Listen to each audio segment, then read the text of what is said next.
For small and mid-sized organizations looking for ERP systems, NetSuite and Odoo are two common options that these types of organizations look for. These are two very distinct products with distinct pros and cons, and that's what I want to talk about here today.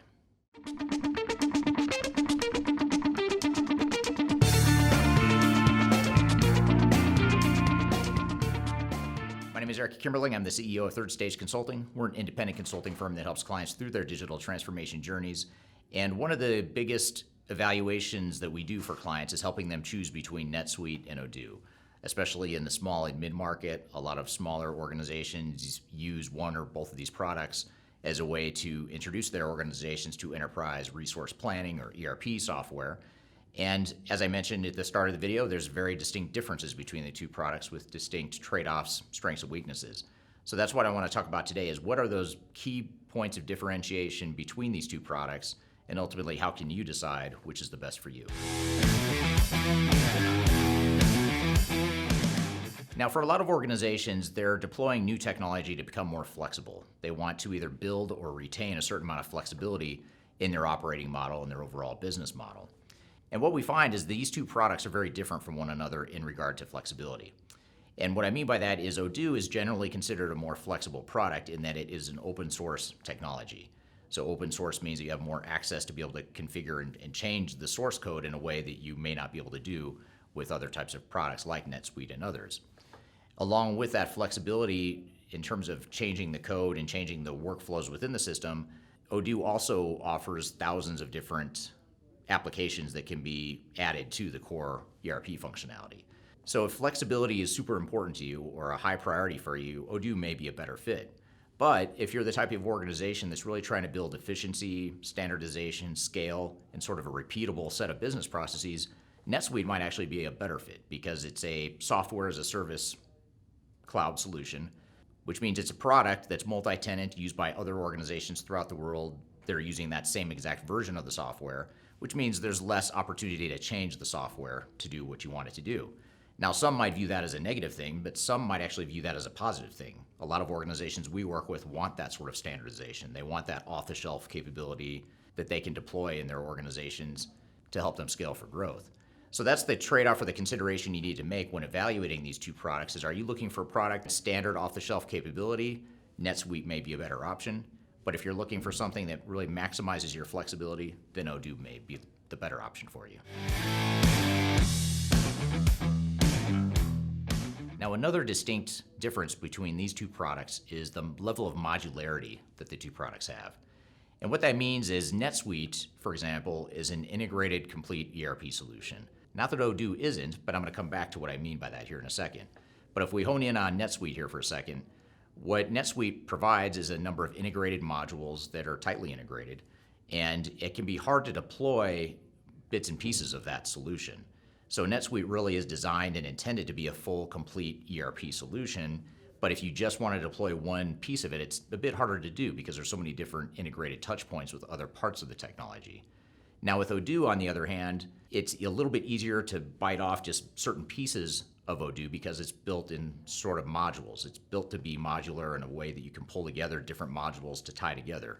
Still fully integrated, but it's almost designed to be put together piecemeal if needed. So if you're an organization that wants to sort of dip your toe in the world of ERP, or there's just one area of your business you want to start with, it might be a little bit easier to do with Odoo than it would be with NetSuite. However, if you're looking for a tightly integrated, complete set of business processes and workflows that take you end-to-end throughout the entire operations of your business model, then NetSuite may be a better fit. So the key here, again, is to really determine what your priorities are as an organization. Most organizations we work with, if not all of them, are concerned about total cost of ownership. They want to find a solution that optimizes the level of cost, both in the short term and the long term. And what we find with both solutions is, first of all, they're going to be fairly significant investments to buy these solutions. But what we find is NetSuite is generally going to be a more expensive solution longer term. The reason being that because it's not an open source solution like Odoo is, which Odoo has a lower cost pricing model in general, NetSuite has higher costs for subscriptions and licenses longer term. Now, the real kicker for NetSuite that really adds to the total cost of ownership is in their contracts and in their subscription agreements, there's a lot of clauses and kickers that cause the potential cost of your subscription to increase over time. So whether that's based on transaction volume, number of users, modules, or all of the above, those costs are generally going to creep up a bit faster than you might find with Odoo over time. Now, on the flip side, if you look at Odoo, while the software license cost might be lower, there's oftentimes going to be additional added costs in terms of implementation and long-term maintenance of the software. And what I mean by that is that it requires a certain amount of technical competency and internal IT capability that costs money. So you might need more IT types to be able to maintain and continue to improve the product or customize the product as you need to or want to longer term, which adds to the total cost of ownership. So you really have to look at both of those cost buckets and assess the total cost profile of both. But in general, that's the big difference between the two products. Now, another consideration between these two products is the level of complexity or the level of simplicity of the products. And what I would summarize is that NetSuite is generally a more simple type of product to use in that it's a single SaaS solution, fully integrated. Generally, you can't change it a lot, which again could be a negative thing, but it could also be viewed as a positive thing because it makes it easier in some ways because you're not changing the way the software is built to work. So that creates a certain amount of simplicity in the use of the product. With Odoo, on the other hand, because it's modular and because you have to tie this all together, and also because you're presumably going to potentially customize the Odoo software because it's easier to customize, generally that creates a certain amount of complexity that might be hard for some organizations to manage, especially if you don't have strong internal IT capabilities. If you don't have those strong internal IT capabilities or you have no intention of having those capabilities longer term, NetSuite may be a more simple, feasible option for you. But if you have an IT department, if you have a certain amount of technical competency in-house, it may be that Odoo is perfectly suited for your needs. So you really want to understand that level of complexity versus simplicity and understand what's most important for your organization. Ultimately, this all comes down to business value in terms of which solution is best for you. And the best way to determine business value is to look at all the things we've talked about in terms of cost, flexibility, simplicity, etc. And at the end of the day, the product that best fits your needs and is best aligned with your direction and your vision as an organization is probably going to deliver the most business value for you. Now, of course, you still want to look at all the detailed business requirements and business process workflows and your future state needs that you have as an organization so you can evaluate against them.